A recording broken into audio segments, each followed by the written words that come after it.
Freedom's the answer. What's the question? You're listening to Ernest Hancock.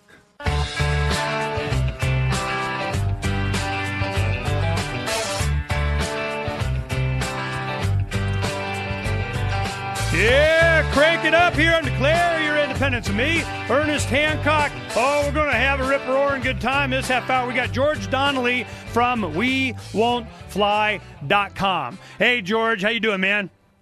All right, Ernie, how are you? I'm doing more than a wonderful. We're trying to get hold of Jim also. We'll get him on here in a little bit, but I know you're saying he's been a busy boy. What's going on? Super busy. He's been on Fox in a couple different cities. NBC came to his house. Let's see. He was on MSNBC just about an hour ago. He's been going nuts. This is I got a clip that I want to show here while I'm talking to you. It's a scene from Total Recall. Now I'm just gonna do this for the video because I want people to see this.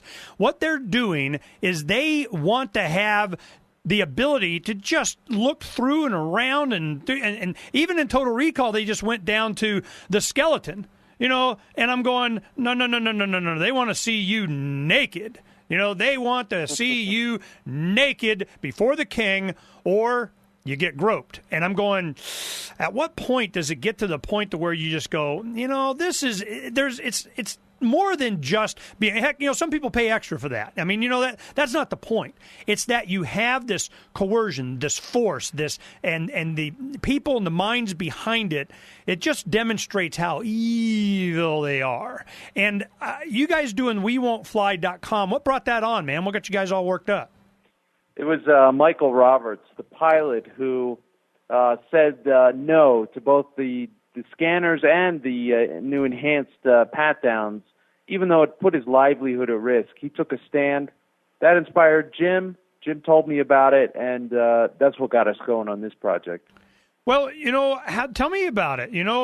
How did the project come to be? You guys just open up a web page and put it on Facebook or something? I mean, how did you guys get so much attention so quickly? Well, that's basically it. We're one of the very few groups who has actually stood up and, really enunciated a clear message here in support of consumers and against, the TSA. But I think the one story that really got us, really kicked us off was the Meg McClain story. She did an interview on another radio station, and I got the audio, and I put it on YouTube. And wow, that thing took off. It's at like 750,000 views now. Wow. So, that established us as, people who know what we're talking about. We brought a real life story of TSA abuse to hundreds of thousands of people. And Meg is an attractive young lady, and it's fortunately she's kind of savvy. She knew what was going on. I mean, of course, I'm sure she was traumatized by it, but, she's like, yeah, no, I see where this is going. And she just, no, I don't want to play. And they made a big stinking deal out. I just found out, this freedom fondling they wanted to do for us, as Nick Barnett would say. The young man from San Diego, he's like, nope, I'm not playing. And he left. Well, if you leave, they are going to what? They're going to charge you with a fine. They're going after him for $10,000 because once you go into security area, you don't want to do it. You're not allowed to leave. And he goes, nope, I'm leaving anyway. And they go, fine. We're going to charge you $10,000. Okay. I want to see that court action. Do you know anything about that? Or has there been any legal assistance that's come to your aid or volunteers that have, oh, man, I want to get in court on this one?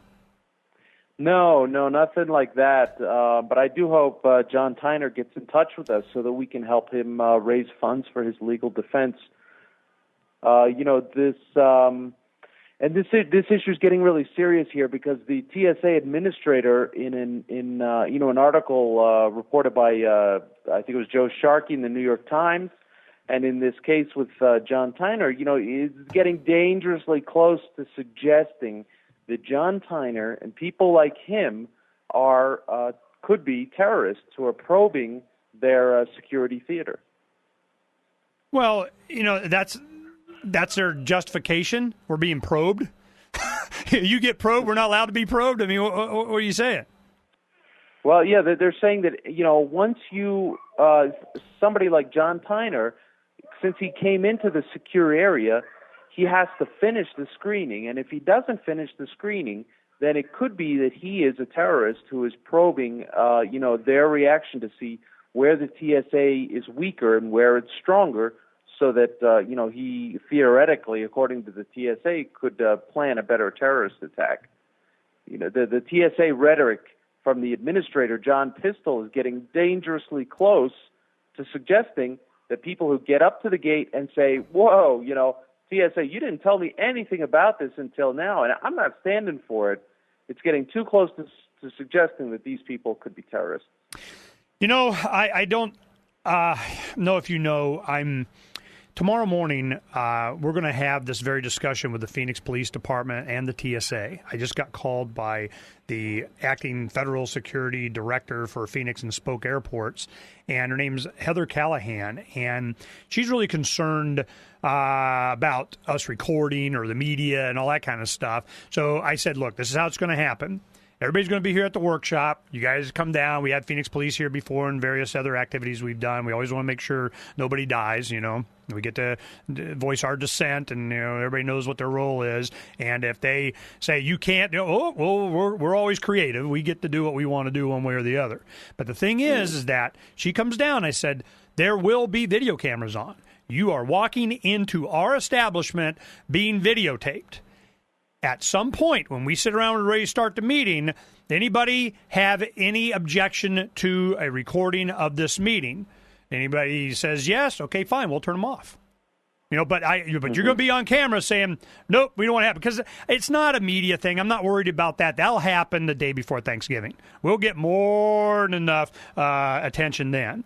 What I want to do is I want to make sure that we all know what's going on, that we know where the lines are. Now, I know you guys are focused in Philadelphia. Have you contacted anyone there about what you're going to do and how and where, and if you're just going to walk on the Guantanamo bus or what?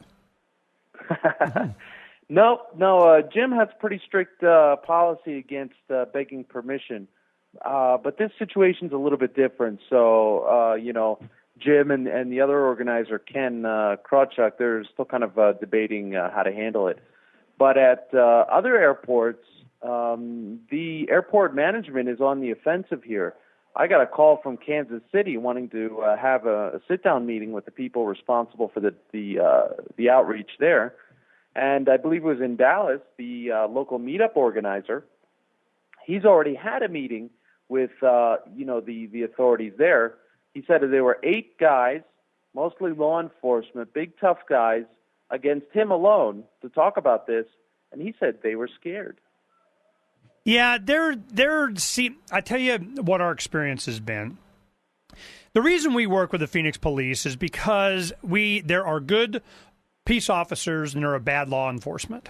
And the mentality has been, since having some experience doing this for over 2 decades, you see the recruiting, the training, the hiring, the type of people that become police officers now. Because keep in mind, the guys that were 30 years old 20 years ago or 50 are gone. And now we got this new crop of, jackbooted, I will be able to whatever I want because I can people. And so we talk to the older, more seasoned individuals that have moved up into leadership, and we go, look, we know who these guys are. We know how they're going to react. We know if you don't respect their authority immediately, they're going to get all stupid. So we need you to understand that we know this. In fact, a lot of times with YouTube and the ability to record audio and video, that's exactly what we're counting on. We know they're going to do this, and you have an opportunity to look good or look very, very, very, very, very bad. Now, how do you want to play this? So that's what we're going to find out. And the one thing that scared me is that the Phoenix Police Department, they don't know. Are they deputized as federal marshals? Some of them are. Where's their allegiance? Who do they owe protection to? The federal government or us? We're going to find out. We're going to talk about it more in just a little bit here with George Donnelly from WeWon'tFly.com.